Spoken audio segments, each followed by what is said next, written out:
along to interview George Harrison, and we discovered that apparently he's an After Nine fan. He works out with Lizzie regularly, and apparently he even watched the feature on Makeup for the Older Face, which, judging by the interview, which you're going to see very shortly, I'm sure he doesn't need any tips because he's looking extremely good indeed. Of course, George was always really the shy one of the Beatles, who, through all the fan mania, fought very hard indeed to maintain his privacy, and since those crazy days in the 60s, he's really made a determined effort to avoid all the media circus, and actually very rarely gives interviews. So Tina Baker asked him how important it's been for him to keep right out of the limelight. Everybody must have their own space, and a little bit of peace, and you've all got to have somewhere where you can go and breathe out and not be faced, with all the clutter in life, and so, for me, it's like that. I have a house with a garden around it, and I appreciate it if people don't bother me when I'm in there, because, there's enough to deal with without, people climbing over the wall all the time. I mean, that's the problem with coming out with a record. I mean, if the record's a hit, then next minute they're all phoning you up and knocking on the door and want you to do a gig here and do a gig there. And leaving in front of your trolley at Sainsbury's and saying, can I have an autograph? Are you prepared for all that? I mean, if it was, sort of a huge... It's not bad now. I can handle it. And also the generation have all grown up, and those people who are, the Beatle fanatics are all 40 to 50-year-olds. And buying your CDs. I hope so. Now, there's one of the tracks on the album called Just for Today. Is that part of your philosophy? Yeah, it is. But that really is Alcoholics Anonymous. That's where it came from, isn't it? Yeah, I got some friends who don't drink because they were alcoholics. And because I'm not an alcoholic, I can drink enormous quantities of it. It's funny, isn't it? No, It's just a joke. But, no, I had these friends, and this guy just said, oh, here's the little thing that we give out in AA, and it's called Just for Today, and it says about trying not to deal with all life's problems, just to live one day at a time, basically.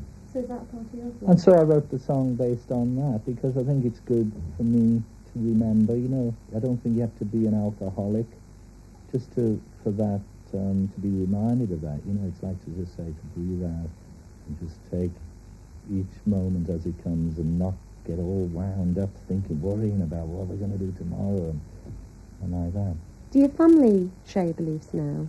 I don't, when you say family, Well, both the families. missus. Yeah, the missus. Yeah, the missus does. Oh, yeah, absolutely. And your son, is it Danny? Danny. Danny, it's actually Yeah. pronounced, but is it an Indian name? It's not, as they say in the newspapers, that it means fabulously wonderful rich person. It's from, where I learned some Indian music from Ravi Shankar. And as we have in the West, do, re, mi, fa, sol, la, si, do, in India they have sa, re, ga, ma, pa, da, mi, sa. So it's two notes of the scale, da and mi. Both the Johnsons have grown up very much in the public eye. Have you made a decision that Danny will stay away from all of that? John's first son was at the height of Beatlemania. Julian was around.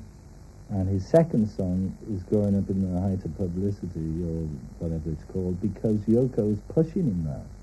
I mean, she's putting him in the papers and putting him on the telly and putting him in Michael Jackson's house.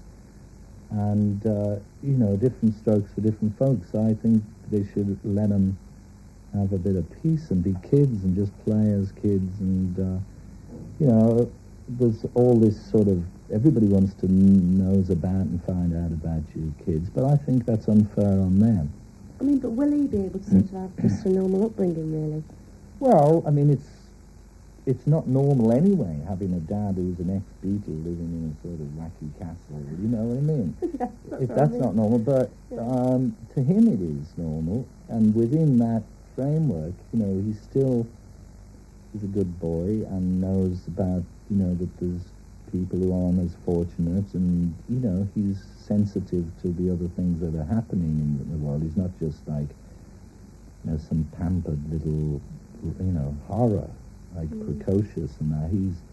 He's good. I think he's okay. I think he's okay. He's not smashing. He sounds like a really good dad. And what a great man of the week. gorgeous. I do like it. It wasn't like now where you can just blast them out. Blast them out.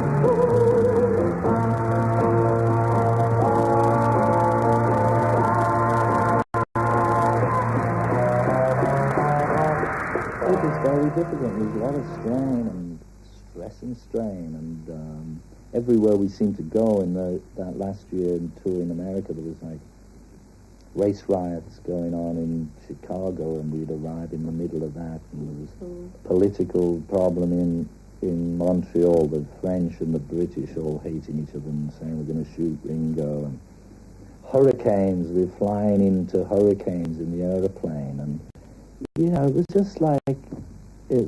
I couldn't do it now. That if that was happening to me now, I'd just die of a heart attack. But in those days, we were young and we could stand up to the strain, but it got so much that it was no joke, you know, so we just retired to the recording studio, and the rest is history.